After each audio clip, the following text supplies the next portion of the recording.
UGC काला कानून लाया है जिसके विरुद्ध में हम लोग आज आक्रोश मार्च निकाले हैं। यदि इस आक्रोश मार्च के बाद यदि बिल वापस नहीं होता है तो उसके बाद हम लोग पूरे भारत चक्का जाम करेंगे और पूरे पूर्णिया बंद करेंगे और इसको वापस लेना होगा। ये कौन सी कानून है और क्या दिक्कत हो गई? ये कानून बना है सिर्फ सवर्णों के लिए, सवर्ण को प्रताड़ित करने के लिए बना है, जिससे सवर्ण का बच्चा नहीं कहीं पढ़ने में ठीक रहेगा, नहीं गुजरेगा, सब दिन यह बंधा रहेगा केस में। किस रूप में सवर्ण को क्षति हो रही है? किस रूप में सवर्ण को क्षति हो रही है? सवर्ण का हर जगह क्षति हो रही है ना, हर जगह क्षति है। आपको क्या लगता है कि इससे जो कैंपस है वहाँ डर का माहौल पैदा होगा या विद्यार्थी का करियर खराब होगा? विद्यार्थी का करियर खराब हो जाएगा और जो पढ़ने वाला विद्यार्थी है डर का वह भागेगा, ठीक ना। और ऐसे में क्या होगा, जो पढ़ने वाला विद्यार्थी है आगे चल के क्रिमिनल बनेगा। पप्पू यादव कहना है कि ये जो एक्ट है ओबीसी ऐसे के लिए जो है संरक्षित करने के लिए दर्ज नहीं होना चाहिए। उनका क्या करना है उसका कोई मतलब नहीं है, सिर्फ सवर्ण के लिए क्यों पप्पू यादव ओबीसी है उनको क्यों लिया गया उसमें? पप्पू यादव क्या है नहीं, पप्पू यादव का ओबीसी को अलग किया। सबसे बड़ी बात है एक कॉन्स्टिट्यूशन संविधान हमें एक अधिकार देता है, राइट टू नेचुरल जस्टिस। हमारा नेचुरल जस्टिस होता है कि अगर हमारे ऊपर कोई भी दोष सिद्ध आप कर रहे हैं तो जो कमेटी कर रही है वहाँ पे हमें अपनी बात को रखने का हक होना चाहिए। और जब हम अपनी बातों को रख रहे हैं, अगर हमारे सवर्ण समुदाय से कोई वहाँ पे नहीं बैठेंगे कमेटी में तो हमारी चीजों को रिप्रेजेंट करने वाले कौन होंगे उसमें? कोई गलत हो तो कोर्ट है ना, कोर्ट का फैसला देगा नहीं देगा उसके बाद ना। पहले तो विश्वविद्यालय के अंदर ही यूजीसी पे ये दायित्व दिया गया है ना कि आप जो है उसका इन्वेस्टिगेट करके आगे मामला को रखिए, लेकिन तो विश्वविद्यालय जो है ऑटोनॉमी रखता है अपने कैंपस में क्या सही क्या गलत हो रहा है उस पर कमेटी बनी और उसके बारे में कोई दिक्कत नहीं है।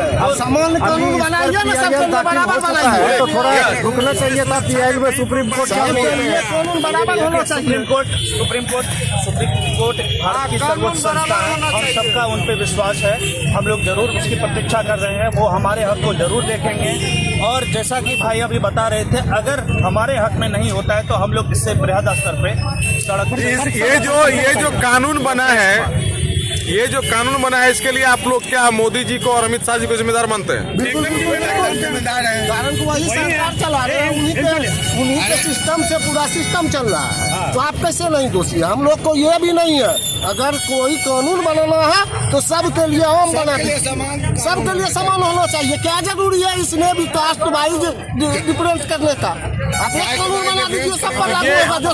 आखिर सरकार की कुछ मजबूरी रही होगी तभी तो बनाया। सब वोट बैंक की राजनीति। अभी इन्होंने हमसे पूछा यहाँ पर कि पप्पू यादव का कहना, पप्पू यादव को पूर्णिया से मतलब ही नहीं है, उसको वोट से मतलब अपने संसद बनना है। पप्पू यादव का बच्चा झेलेगा ये चीज, पप्पू यादव का बच्चा। लेकिन आप लोग तो हमेशा से मोदी जी को वोट देते रहे हैं। मोदी जी को वोट दिया, इस बार भी दिए, इसलिए यह हाल है। यही बिहार चुनाव से पहले लागू करते और कार्ड पता चल जाता बिहार में ही, तो अब फिर पता चलेगा क्या? बिल्कुल बिल्कुल। अगर वापस नहीं लिया, हम लोग ना दलित से न किसी का कोई लेना देना है, कानून बनाइए, सबके लिए समान बनाइए। आप बोलिए। संवैधानिक अधिकार में अगर किसी सरकार को आप चुनते हैं तो सामाजिकता समरसता के लिए वोट दिया जाता है, ना कि आप किसी व्यक्ति विशेष या व्यक्तिगत जाति समुदाय पर आप टारगेट करके से अपनी मनमानी करें और ऐसा कानून लाएं जो हमारे नौनिहालों को आने वाले भविष्य में परेशानी हो। एक तरफ आप शैक्षणिक संस्थान में तो पहली बात है कि बराबरी की बात होनी चाहिए, समानता का अधिकार होना चाहिए। एक तरफ आप लोग समानता के अधिकार से हटाकर आप हमारे सवर्ण के बच्चों पर जिस तरह का यूसी बिल लाए हैं, यूनियन काउंसिल का 1956 में संशोधन किया आपने, तो आपने ये गौर करना था सरकार को कि समानता के अधिकार होनी चाहिए। हमारे सवर्ण के बच्चे की कैटेगरी में अगर कटौती होती है तो इसके लिए तो आपने स्वतः पहले ही आरक्षण लाया हुआ है।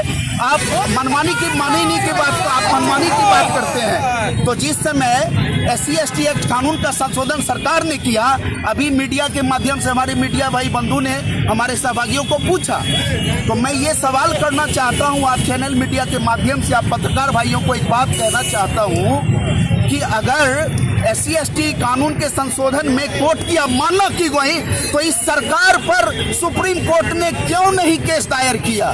ये मेरा पहला सवाल।